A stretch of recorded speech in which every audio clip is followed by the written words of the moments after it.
2023년 유럽 축구 여름 이적 시장 빠르게 오피셜도 나오고 있고 주목할 만한 이적들이 많이 나오고 있는데요. 특히 런던 지역에서도 이제 토트넘이 손흥민 선수가 활약하고 있는 토트넘뿐 아니라 지난 시즌 아쉽게 또 우승을 놓쳤던 아스날의 행보에도 관심이 쏠리고 있습니다. 흥미로운 것은 사실 런던 라이벌 팀 간의 이적이 그렇게 뭐 활발하다고 할 수는 없는데 첼시에서 조금은 실패했던 카이 하베르츠가 꽤 거액의 이적료에 아스날에 이적을 했거든요. 심지어 사실은 이 선수가 토트넘이 영입을 발표한 제임스 메디슨과 비교했을 때도 지난 시즌엔 좀 부진했다는 평가가 있었는데 왜 이런 투자를 했는지 독일통 부버지 김현민 기자로부터 독일 대표 선수 하베르츠의 이야기 들어보도록 하겠습니다. 독일 대표 선수 잘 못하는 선수한테 굳이 그런 걸 붙여야하나요? 예. 어쨌건 간에 하베르츠 영입을 공식 발표했는데요. 이적료는 6,500만 파운드, 그러니까 하나 약 1,100억 가까이 되는 금액이라고 할 수 있고요. 예, 이게 엄청난 돈인데요. 왜냐하면 물론 하베르츠가 굉장히 떠오르던 선수고 첼시에 입단했을 때의 기대도 컸고 뭐 실제로 챔피언스리그 우승에도 큰 기여를 했기 때문에 결승골을 넣었죠. 아직도 이제 포텐도 있는 그런 선수지만 지난 시즌 첼시가 워낙 안 좋았고 거기에는 하베르츠의 어느 정도의 책임도 있거든요. 이 선수에게 이만한 돈을 쓴 이유가 뭐냐? 또 하나 궁금한 게 보통 이제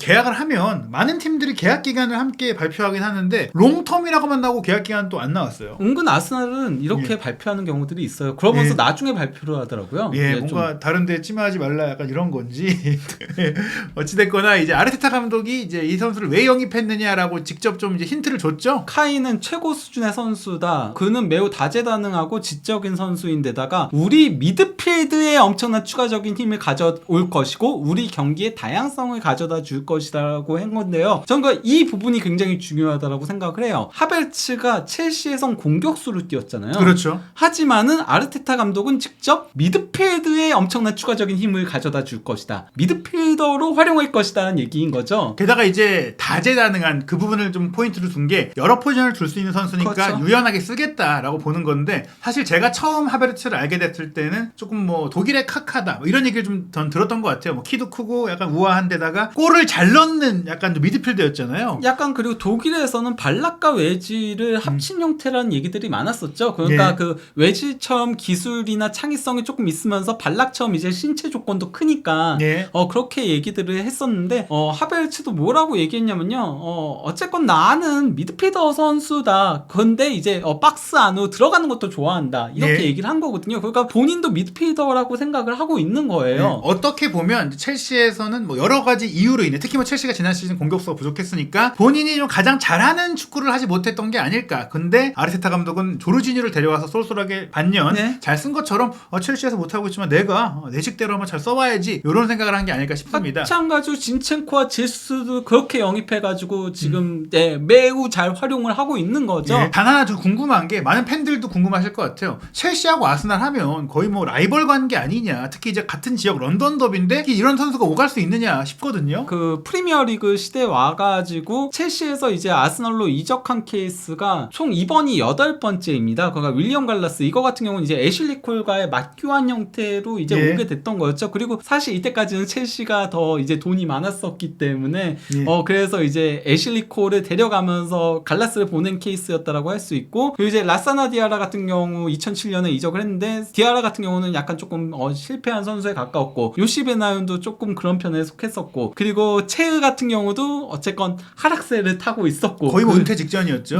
그 다비드 루이스도 사실 다 보시면 아시겠지만은 실패해서 갔다 첼시에서 약간 조금 그런 케이스라고 할 수 있죠. 그럼에도 베나윤 나름 그래도 쏠쏠하게 써먹었고 갈라스도 뭐 상당히 좋은 모습 보여줬었고 체우도 그래도 잘 버텨준 편에 속하고 다비드 루이스는 초반에는 괜찮았다가 이제 나중에 조금 문제를 드러냈고 윌리아는 망한 영입 조르지뉴 지금 뭐 잘 쓰고 있으니까 그래도 그렇게 크게 실패한 영입들은 없어요. 여태까지는. 그리고 뭐 양 팀이 런던 지역 라이벌이긴 한데 벵거하고 무리뉴의 관계는 좀 안 좋았을지 몰라도 양 팀 간에 어떤 그런 역사적으로 싸움이 있고 그러진 않았기 때문에 사실 그러니까 북런던이 그렇죠. 문제인 거죠. 그러니까 토트넘하고 아스날이 라이벌이고 첼시 이제 풀럼하고 라이벌이지만 사실 너무 또 격차가 크니까 첼시 아스날은 뭐 그렇게 큰 라이벌은 아니다 감정적으로는. 근데 이제 그 하베르츠의 커리어를 놓고 보면은 일단 뭐 레버쿠젠 시절에 상당히 이제 스타덤에 떠올랐었죠. 그리고 그때가 활약상이 굉장히 좋았었는데요. 특히 이제 레버쿠젠에서의 마지막 두 시즌에 연속 두 자릿수 골을 넣었었거든요. 그러다가 이제 첼시로 이적하게 돼서 첫 시즌에 조금 고전도 하고 하다가 이제 그래도 투엘 감독 부임하면서 올라와가지고 챔피언스리그 결승전에 골 넣었던 거였고, 그 다음 시즌 8골 4도움, 그리고 이번 시즌 7골 1도움으로 좀 아쉬운 모습을 보여줬는데, 첼시에서는 대부분 이제 공격수로 뛰었어요. 그 지난 시즌에도 최전방 공격수 29경기, 그리고 공격형 미드필더로 10경기, 오른쪽 윙후 4경기에 출전을 한 거거든요. 예, 최종환 공격수라고 말씀드렸지만 가짜 9번에 가까운데 어찌됐거나 이 선수가 밑에 있다가 올라갔을 땐 잘하지만 아예 위에 있으면 조금 역할이 제한되는 느낌이 있어요. 그러면서 이제 하베르츠의 기대 득점 대비 실제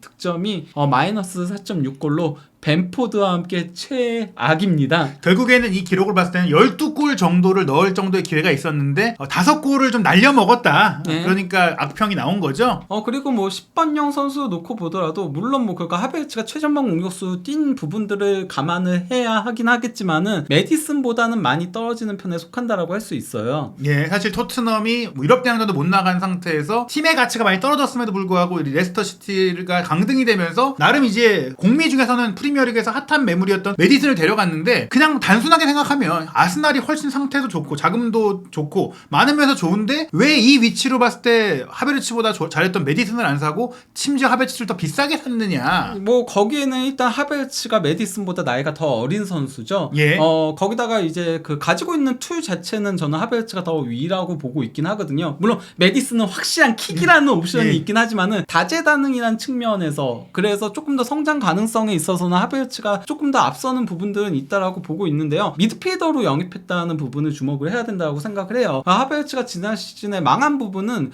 결국 공격수가 골을 못 넣는다인 거거든요. 하지만은 그럼에도 첼시 경기를 보면은 하베르츠가 가장 그 공격 생산성이 높은 선수였어요. 그게 첼시가 이제 하베르츠 공격 쪽에 썼던 이유였거든요. 그리고 이걸 이제 미드필더로 치환을 시켜놓으면은 완전히 달라지는 부분이 있는데요. 일단 7골이 적은 골이지만은 예. 미드필더가 7골이에요. 예. 그러면 상당히 많은 골인 거고요. 슈팅도 당연히 뭐 많이 가져갔고요. 근데 뭐 이거는 공격수로 뛰었으니까 그런 부분 감안을 해야 된다라고 하더라도 이 찬스 메이킹도 이거는 도리어 이렇게 생각을 해야 돼요. 미드필더에서 찬스 메이킹 하기가 더 쉽거든요. 예. 공격수에서 뛰었음에도 미드필더 기준으로도 60%에 달하는 찬스 메이킹을 기록을 한 거예요. 예, 그러니까 사실 뭐 애매한 위치를 뛰면서 본인은 나름의 능력을 보여줬다. 네, 그리고 드리블도 원래 위에 갈수록 드리블 돌파가 더 힘들어요. 그렇죠.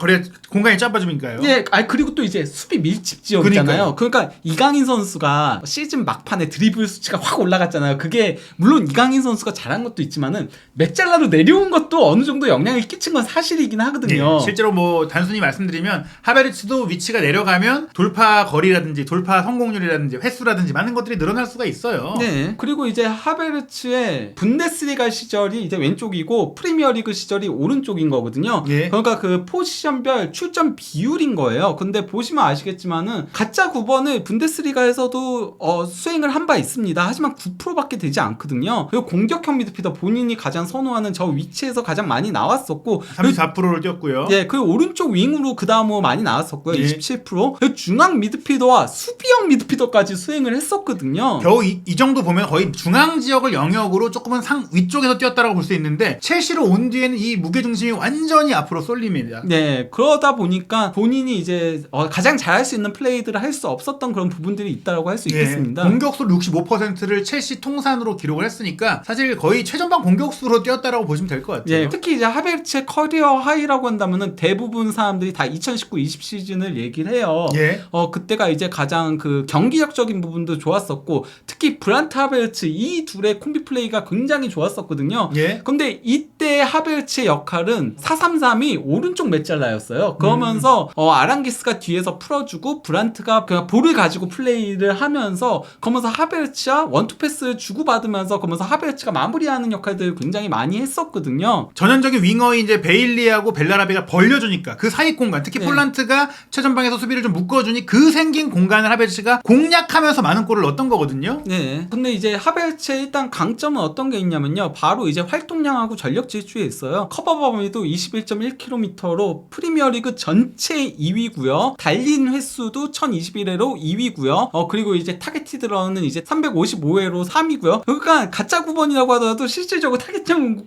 스트라이커 역할을 수행을 한 거고요. 예. 그리고 박스 안으로의 침투도 313회로 2위였고요. 결국에 이게 최전방에서 이렇게 뛰게 될 경우에는 생각보다 이제 공과 소유된 장면이라든지 절정적인 장면을 만들어내는 데는 이제 역할이 안 되고 이타적인 역할을 하게 되는데, 말씀드린 한 칸 뒤에서 이렇게 움직이면 조금 더 눈에 띄게 본인이 장점을 발휘할 수가 있어요. 그리고 또 이제 어태킹 런, 그러니까 공격적인 달리기도 전체 3위를 기록했을 정도로 많이 달리고 빠르게 달리고 이런 것들을 굉장히 많이 한다는 겁니다. 그러면서 이제 하베르츠의 강점 중에 하나가 또 이제 그 공간을 굉장히 잘 움직이면서, 그래서 공간 이해도가 높거든요. 이게 그 하베르츠가 공격 생산성이 높은 이유예요. 거기서의 마무리가 좀 안 될지 몰라도. 그러면서 이게 그 레버쿠젠에서 2018-19 시즌 당시의 기록인 건데요. 이때도 뭐 그가 미드필더로 뛰었었죠. 공격형 미드필더로 뛰었었는데 그 시기만 하더라도 그래도 기대 득점이 9.7골이었는데 실제 득점은 14골이었어요. 그러니까 하베르츠는 앞에서 수비와 경합하면서 골을 넣는 것보다는 뒤에서 공간을 침투해 들어가서 거기서 이제 골을 노리는 게 더 맞는 선수라고 할 수 있는 거죠. 그러니까 2선 아니면 3선 이렇게 밑에서 내려와서 뛰는 게 더 맞다라고 할 수 있겠는데요. 그러면 이제 아스널이 과연 하베르츠 어떻게 쓰려고 하는가? 자카의 대체자로 이제 하베르츠 영입을 했다라고 보고 있거든요. 예.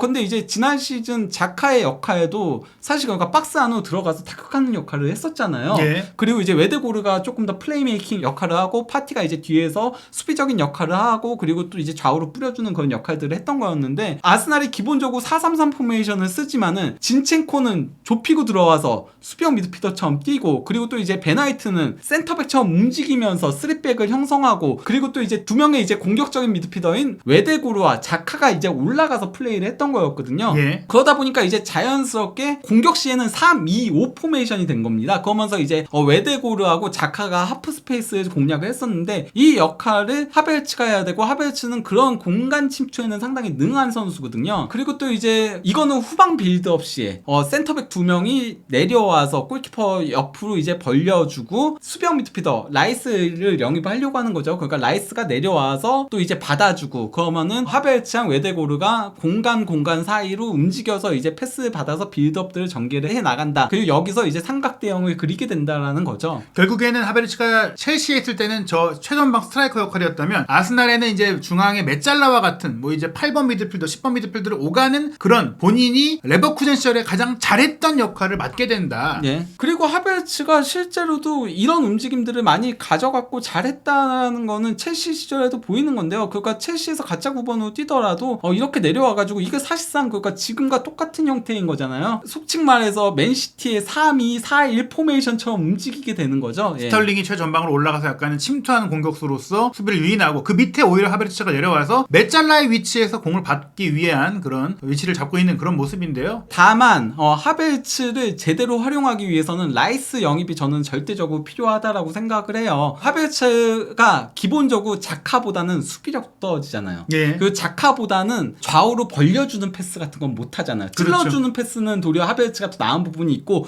또 이제 박스 안으로 들어가는 능력도 하베르츠가 기본적으로 원래 그 공격적인 속성이었으니까, 자카는 원래는 후방에서 뛰던 선수잖아요. 그렇죠. 그러다 보니까 그런 부분은 도리어 하베르츠가 자카보다 더 앞선다라고 할 수 있지만은, 대신 수비적인 능력이라던가 키핑 능력이라던가 그리고 이제 좌우로 뿌려주는 능력은 자카보다 떨어지기 때문에 거기서 이제 파티보다 한 수 위인 라이스가 와야 된다는 거거든요. 그렇게 되면은 라이스, 하베르츠, 웨데고르가 조금 더 역할 분담은 확실하게 돼요. 그러니까 파티, 자카, 웨데고르보다는. 왜냐면 자카가 약간은 일정 부분 웨데고르 역할도 하면서 일정 부분 파티 역할도 하는 그런 존재였다면은, 하베르츠, 라이스, 웨데고르는 완전히 역할 분담이 제대로 되는 거거든요. 그러다 보니까 이제 이 그래프를 놓고 보더라도 거의 육각형을 이루게 되는 거죠. 세 명이 조합을 이루게 되면은. 그렇죠. 이전의 조합은 3명이 있을 때 물론 장점도 있지만 허점도 있었는데, 이 3명이 될 경우에는 서로 특색이 완전히 다른 가운데 하나로 시너지를 낼 수 있고 플러스 훨씬 어려진다. 네. 근데 이제 결국은 라이스 영입이 하베르츠 영입에 저는 방점이나 마찬가지라고 생각을 했고, 근데 뭐 맨시티가 이제 뭐 뛰어들었다 어쩐다 이런 얘기들이 있어가지고 라이스 영입이 어떻게 될지 궁금했는데, 결국 그 아스널이 1억 500만 파운드를 질렀고, 여기서 이제 맨시티가 과연 그러면 이거를 매치시킬 것인가 아닌가가 굉장히 많은 관심사를 이끌었었거든요. 가장 최근 보도에 따르면 맨시티는 1억 500만 파운드 라이스 그거는 안 된다 하면서 포기를 했다라고 합니다. 예, 영입 경쟁이 붙은 상황이었다고 할 수도 있고 맨시티도 비드를 했는데